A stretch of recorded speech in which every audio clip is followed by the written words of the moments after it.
President Hoover, Mr. Chief Justice, my friends, this is a day of national consecration,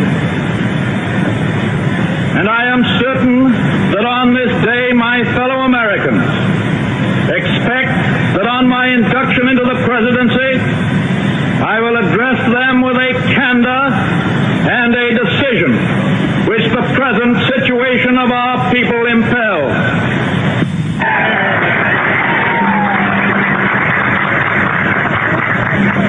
This is preeminently the time to speak the truth, the whole truth, frankly and boldly. Nor need we shrink from honestly facing conditions in our country today. This great nation will endure as it has endured, will revive and will prosper.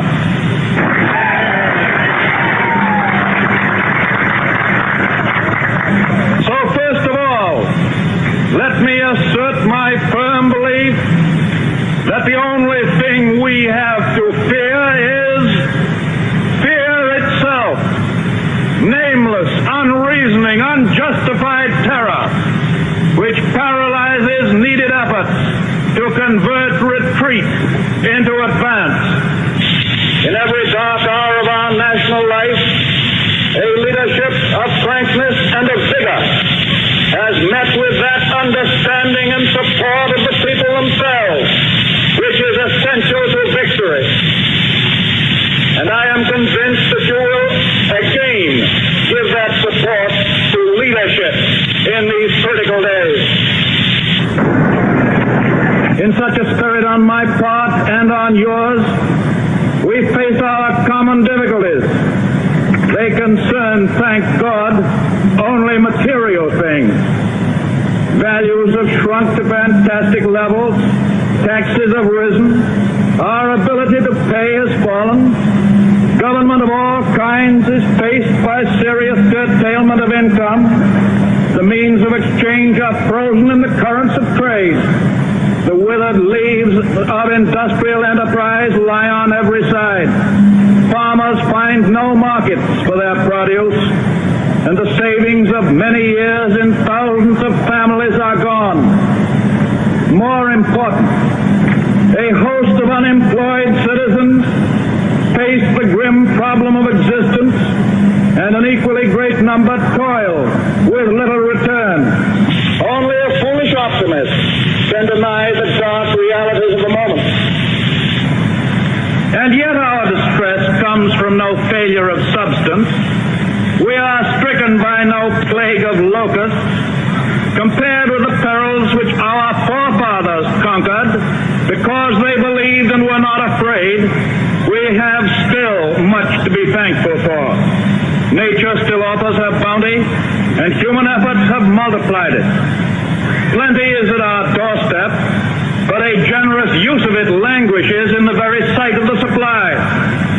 Primarily, this is because the rulers of the exchange of mankind's good have failed through their own stubbornness and their own incompetence, have admitted their failure and have abdicated.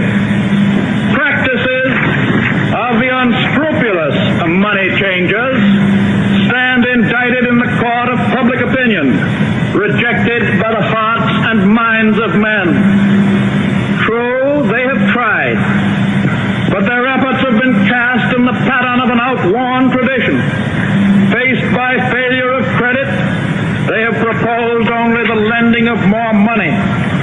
Stripped of the lure of profit by which to induce our people to follow their false leadership, they have resorted to exhortations, pleading tearfully for restored confidence. They only know the rules of a generation of self-seekers. They have no vision, and when there is no vision, the people perish. Yes, the money changers have fled from their high seats in the temple of our civilization. We may now restore that temple to the ancient truths.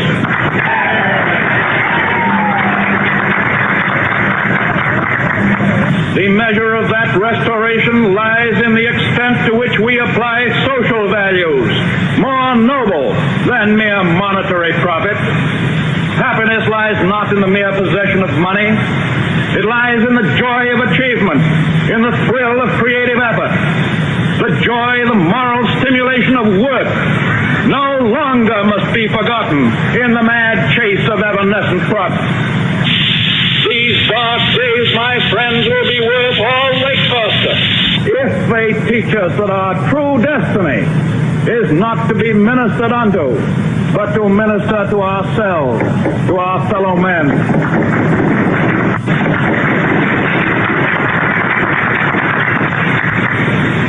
Recognition of that falsity of material wealth as the standard of success goes hand in hand with the abandonment of the false belief that public office and high political positions are to be valued only by the standards of pride of place and personal profit. And there must be an end to a conduct in banking and in business which too often has given to a sacred trust the likeness of callous and selfish wrongdoing.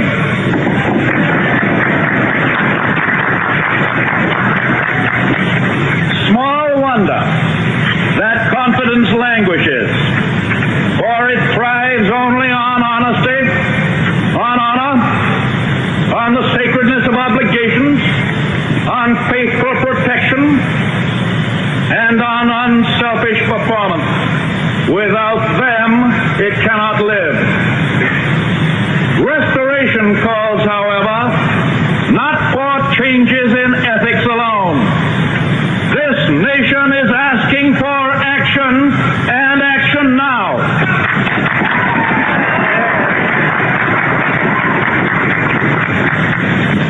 Our greatest primary task is to put people to work.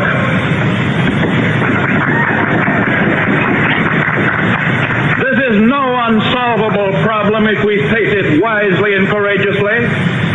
It can be accomplished in part by direct recruiting by the government itself, treating the task as we would treat the emergency of a war, but at the same time, through this employment, accomplishing greatly needed projects to stimulate and reorganize the use of our great natural resources. Hand in hand with that, we must frankly recognize the overbalance of population in our industrial centers, and by engaging on a national scale in a redistribution, endeavor to provide a better use of the land for those best fitted for the land. Yes, the task can be helped by definite efforts to raise the values of agricultural products, and with this the power to purchase the output of our cities. It can be helped by preventing realistically the tragedy of the growing loss through foreclosure of our small homes and our farms. It can be helped by insistence that the federal, the state, and the local governments act forthwith on the demand that their cost be drastically reduced. It can be helped by the unifying of relief activities which today are often scattered, uneconomical, unequal. It can be helped by national planning for and supervision of all forms of transportation and of communications and other utilities that have a definitely public sector.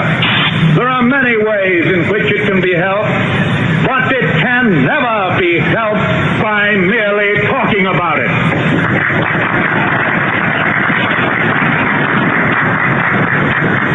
We must act quickly. And finally, in our progress towards a resumption of work, we require two safeguards against a return of the evils of the old order. There must be a strict supervision of all banking and credits and investments. There must be an end to speculation with other people's money.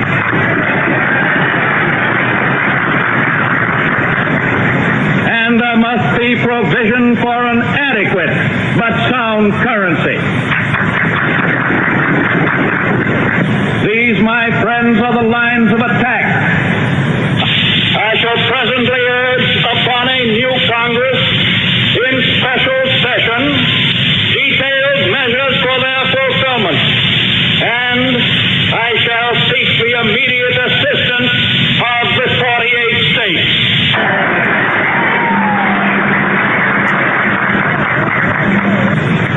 Through this program of action, we address ourselves to putting our own national house in order and making income balance outgo. Our international trade relations, though vastly important, are in point of time and necessity secondary to the establishment of a sound national economy. I favor, as a practical policy, the putting of first things first. I shall spare no effort to restore world trade by international economic readjustment, but the emergency at home cannot wait on that accomplishment. The basic thought that guides these specific means of national recovery is not narrowly nationalistic. It is the insistence as a first consideration upon the interdependence of the various elements in and parts of the United States of America. A recognition of the old and permanently important manifestation of the American spirit of the pioneer. It is the way to recovery. It is the immediate way. It is the strongest assurance that recovery will endure. In the field of world policy, I would dedicate this nation to the policy of the good neighbor. The neighbor who resolutely respects himself and, because he does so, respects the rights of others. The neighbor who respects his obligations and respects the sanctity of his agreements in and with a world of neighbors. If I read the temper of our people correctly, we now realize, as we have never realized before, our interdependence on each other. That we cannot merely take, but we must give as well. That if we are to go forward, we must move as a trained and loyal army, willing to sacrifice for the good of a common discipline. Because without such discipline, no progress can be made, no leadership becomes effective. We are, I know, ready and willing to submit our lives and our property to such discipline because it makes possible a leadership which aims at the larger good. This I propose to offer, pledging that the larger purposes will bind upon us all, as a sacred obligation, with a unity of duty hitherto evoked only in times of armed strife. With this pledge taken, I assume unhesitatingly the leadership of this great army of our people, dedicated to a disciplined attack upon our common problem. Action in this image, action to this end, is feasible under the form of government which we have inherited from our ancestors.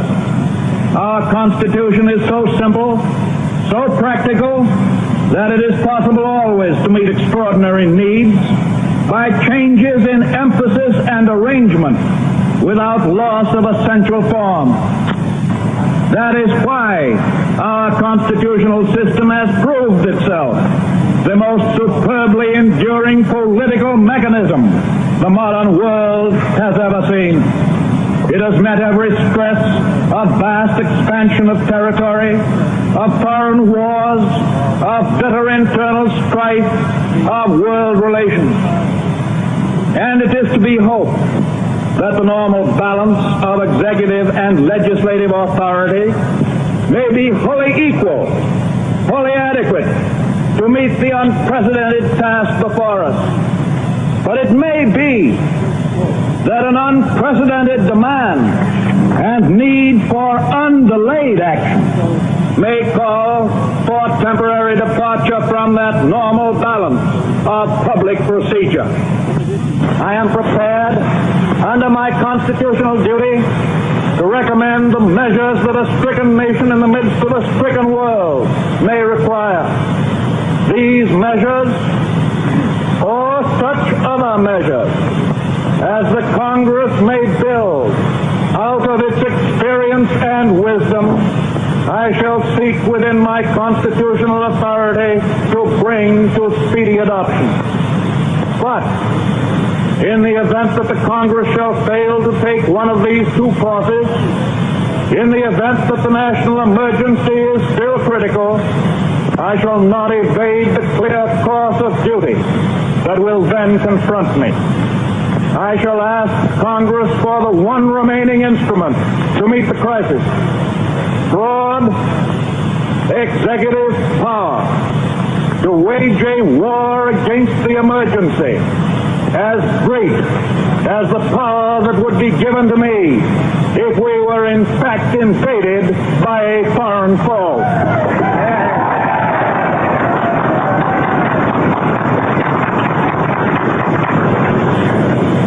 For the trust proposed in me, I will return the courage and the devotion that befits the time. I can do no less. We face the arduous days that lie before us in the warm courage of national unity, with the clear consciousness of seeking old and precious moral values, with the clean satisfaction that comes from the stern performance of duty by old and young alike. We aim at the assurance of a rounded, a permanent national life. We do not distrust the future of essential democracy. The people of the United States have not failed. In their need, they have registered a mandate that they want direct, vigorous action. They have asked for discipline and direction under leadership. They have made me the present instrument of their wishes. In the spirit of the gift, I take it. In this dedication of a nation, we humbly ask the blessing of God.